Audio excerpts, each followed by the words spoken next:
Hi, Pop-Tarts, back for the Quarantine Read Aloud series. Today, we will be concluding our reading of E.B. White's Charlotte's Web. We will be reading chapter 22, entitled A Warm Wind. And so Wilbur came home to his beloved manure pile in the barn cellar. His was a strange homecoming. Around his neck he wore a medal of honor. In his mouth he held a sack of spider's eggs. There is no place like home, Wilbur thought, as he placed Charlotte's 514 unborn children carefully in a safe corner. The barn smelled good. His friends the sheep and geese were glad to see him back. The geese gave him a noisy welcome. Congratulations, they cried. Nice work. Mr. Zuckerman took the medal from Wilbur's neck and hung it on a nail over the pig pen, where visitors could examine it. Wilbur himself could look at it whenever he wanted to. In the days that followed, he was very happy. He grew to a great size. He no longer worried about being killed, for he knew that Mr. Zuckerman would keep him as long as he lived. Wilbur often thought of Charlotte. A few strands of her old web still hung in the doorway. Every day, Wilbur would stand and look at the torn, empty web, and a lump would come to his throat. No one had ever had such a friend, so affectionate, so loyal, so skillful. The autumn days grew shorter. Lurvy brought the squashes and the pumpkins in from the garden and piled them on the barn floor where they wouldn't get nipped on frosty nights. The maples and birches turned bright colors, and the wind shook them and they dropped their leaves one by one to the ground. Under the wild apple trees in the pasture, the red little apples lay thick on the ground, and the sheep gnawed them, and the geese gnawed them, and foxes came in the night and sniffed them. One evening, just before Christmas, snow began falling. It covered house and barn and fields and woods. Wilbur had never seen snow before. When morning came, he went out and plowed the drifts in his yard. And for the fun of it, Fern and Avery arrived, dragging a sled. They coasted down the lane and out onto the frozen pond in the pasture. Coasting is the most fun there is, said Avery. The most fun there is, retorted Fern, is when the Ferris wheel stops and Henry and I are in the top car and Henry makes the car swing and we can see everything for miles and miles and miles. Goodness, you are still thinking about that old Ferris wheel, said Avery in disgust. The fair was weeks and weeks ago. I think about it all the time, said Fern, picking snow from her ear. After Christmas, the thermometer dropped to 10 below zero. Cold settled on the world. The pasture was bleak and frozen. The cows stayed in the barn all the time now, except on sunny mornings when they went out and stood in the barnyard in the lee of the straw pile. The sheep stayed near the barn, too, for protection. When they were thirsty, they ate snow. The geese hung around the barnyard the way boys hang around a drugstore, and Mr. Zuckerman fed them corn and turnips to keep them cheerful. Many, many, many thanks, they always said when they saw food coming. Templeton moved indoors when winter came.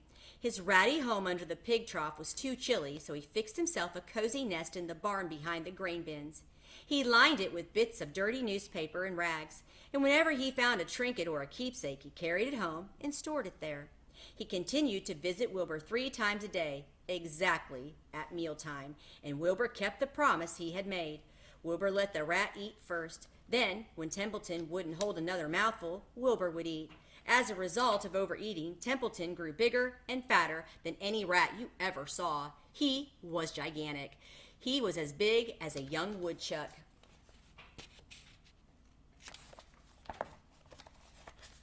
The old sheep spoke to him about his size one day. You would live longer, said the old sheep, if you ate less. Who wants to live forever, sneered the rat. I am naturally a heavy eater, and I get untold satisfaction from the pleasures of the feast. He patted his stomach, grinned at the sheep, and crept upstairs to lie down. All winter, Wilbur watched over Charlotte's egg sack as though he were guarding his own children. He had scooped out a special place in the manure for the sack, next to the board fence. On very cold nights, he lay so that his breath would warm it. For Wilbur, nothing in life was so important as this small, round object. Nothing else mattered. Patiently, he awaited the end of winter and the coming of the little spiders. Life is always a rich and steady time when you are waiting for something to happen or to hatch. The winter ended at last. I heard the frogs today, said the old sheep one evening. Listen, you can hear them now. Wilbur stood still and cocked his ear. From the pond, in shrill chorus, came the voices of hundreds of little frogs. "Springtime," said the old sheep thoughtfully. "Another spring." As she walked away, Wilbur saw a new lamb following her. It was only a few hours old. The snow melted and ran away. The streams and ditches bubbled and shattered with rushing water. A sparrow with a streaky breast arrived and sang. The light strengthened. The morning came sooner.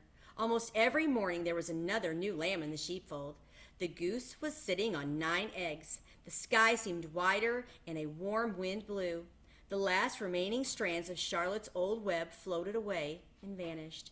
One fine sunny morning after breakfast, Wilbur stood watching his precious sack. He wasn't thinking of anything much. As he stood there, he noticed something move. He stepped closer and stared. A tiny spider crawled from the sack. It was no bigger than a grain of sand, no bigger than a head of a pin. Its body was gray with a black stripe underneath. Its legs were gray and tan.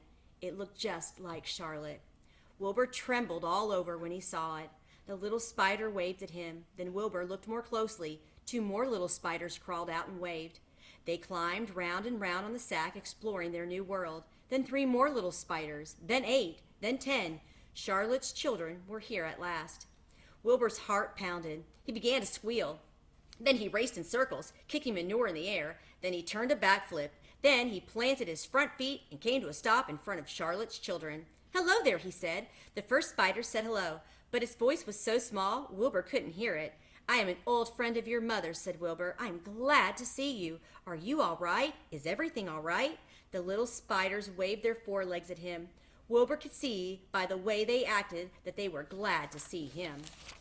"Is there anything I can get for you? Is there anything you need?" The young spiders just waved. For several days and several nights they crawled here and there, up and down, around and about, waving at Wilbur, trailing tiny drag lines behind them, and exploring their home.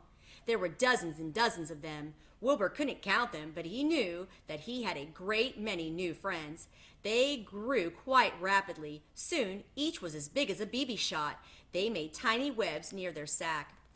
Then came a quiet morning when Mr. Zuckerman opened a door on the north side. A warm draft of rising air blew softly through the barn cellar. The air smelled sweet and of the damp earth, of the spruce woods, of the sweet springtime. The baby spiders felt the warm updraft. One spider climbed to the top of the fence. Then it did something that came as a great surprise to Wilbur. The spider stood on its head, pointed its spinnerets in the air, and let loose a cloud of fine silk. The silk formed a balloon. As Wilbur watched, the spider let go of the fence and rose into the air. "Goodbye," it said as it sailed through the doorway. "Wait a minute," screamed Wilbur. "Where do you think you're going?" But the spider was already out of sight. Then another baby spider crawled to the top of the fence, stood on its head, made a balloon, and sailed away. Then another spider, then another. The air was soon filled with tiny balloons, each balloon carrying a spider. Wilbur was frantic. Charlotte's babies were disappearing at a great rate.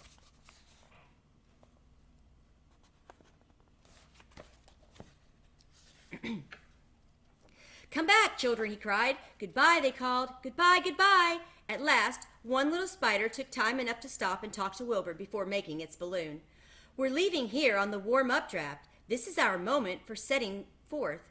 We are aeronauts, and we are going out into the world to make webs for ourselves." "But where?" asked Wilbur. "Wherever the wind takes us. High, low, near, far, east, west, north, south. We take to the breeze. We go as we please."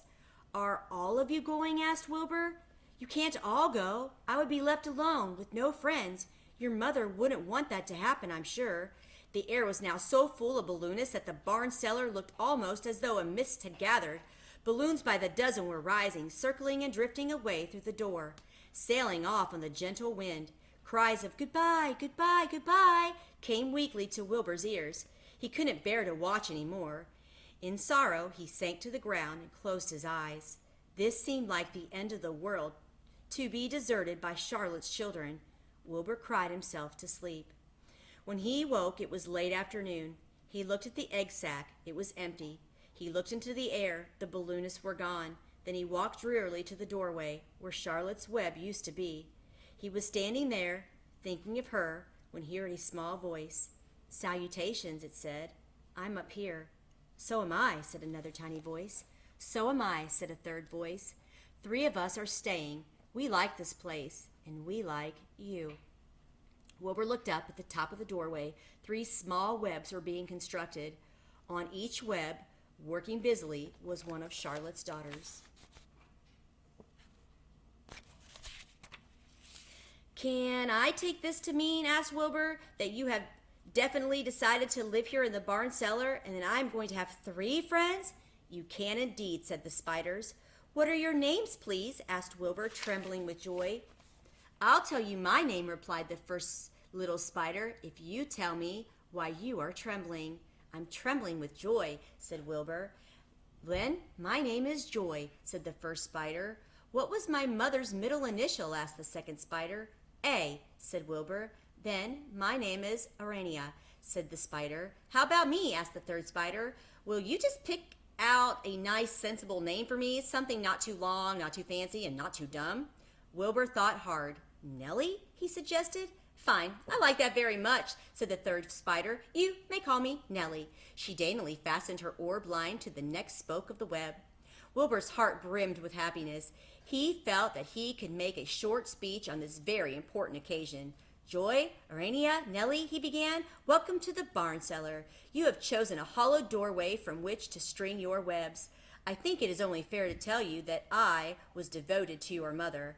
I owe my very life to her. She was brilliant, beautiful, and loyal till the end. I shall always treasure her memory. To you, her daughters, I pledge my friendship forever and ever." "I pledge mine," said Joy. "I do too," said Arania. "And so do I," said Nellie, who had just managed to catch a small gnat. It was a happy day for Wilbur, and many more happy, tranquil days followed. As time went on and the months and years came and went, he was never without friends. Fern did not come regularly to the barn anymore. She was growing up and was careful to avoid childish things, like sitting on a milk stool near a pig pen. But Charlotte's children and grandchildren and great-grandchildren, year after year, lived in the doorway. Each spring, there were new little spiders hatching out to take place of the old. Most of them sailed away on their balloons, but always 2 or 3 stayed and set up housekeeping in the doorway. Mr. Zuckerman took fine care of Wilbur all the rest of his days, and the pig was often visited by friends and admirers, for nobody ever forgot the year of his triumph and the miracle of the web. Life in the barn was very good. Night and day, winter and summer, spring and fall, dull days and bright days. It was the best place to be, thought Wilbur. This warm, delicious cellar, with the granulous geese and the changing seasons, the heat of the sun, the passage of swallows, the nearness of rats, the sameness of sheep, the love of spiders, the smell of manure, and the glory of everything. Wilbur never forgot Charlotte. Although he loved her children and grandchildren dearly, none of the new spiders ever quite took her place in his heart. She was in a class by herself. It is not often that someone comes along who is a true friend and a good writer. Charlotte was both. The end.